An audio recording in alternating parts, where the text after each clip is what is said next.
So, as Harvey mentioned, this year's theme is inspiring stories, and I think it's appropriate that we have two great teams playing in this very first college football semifinal game and in the 101st Rose Bowl game who have inspiring stories, and they're going to inspire us on the field tomorrow. The other thing is they said you have to select a Grand Marshal. Hopefully the Grand Marshal will fit the theme. It's not always that way, but we'd like you to try.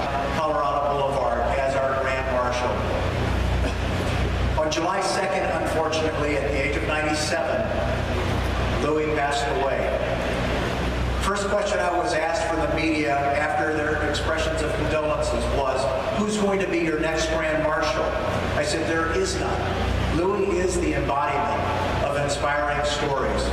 So in his honor, Louis' family will be riding in the Grand Marshal's car.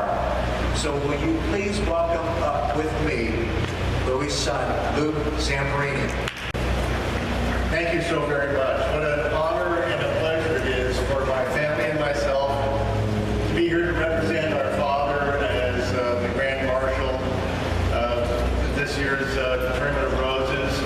And we've been saying, we are the Grand Marshal. That's not proper English, but it seems to work. So who's going to win the game? The Olympic team in 1936, and it may sound strange, but he won 8th place in the race he was in. Back in those days, if you made the team, you were a winner. So no matter what happens tomorrow, both teams are winners. So the team that loses the game will have to forgive the team that won the game. To really follow along with Louis' inspiring story. Well, I want to thank you very much and enjoy the luncheon.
Said it's an honor, and I think at the Rose Bowl, to honor Coach Vermeil, to honor Kijana Carter. I'm glad he's not playing against the Ducks this time, and all the other inductees. This is just such a special place for us on the West Coast to be here.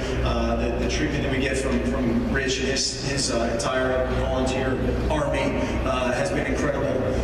And then to be a part of it, it's great again for the entire university community, for the conference, for everybody.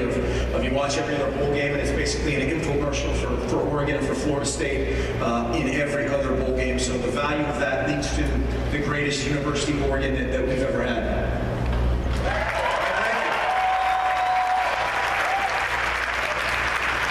All right, Coach, let me ask you this. Both teams have found a way to win. You've found a way to win a lot of games.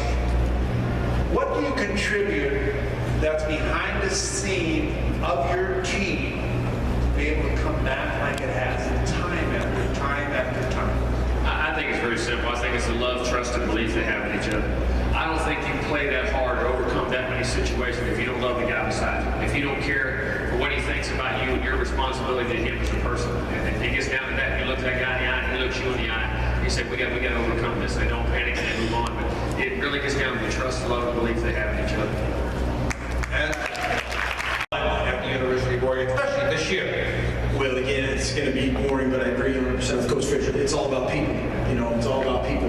And the that starts with recruiting and again the support of everybody involved that results in the right prospective student athlete becoming a football player at the University of Oregon or at Florida State, and then believing in each other, trusting each other, loving each other, having some gut punches every once in a while. They haven't experienced that, unfortunately, but of just battling every day to day and working every day together makes it special.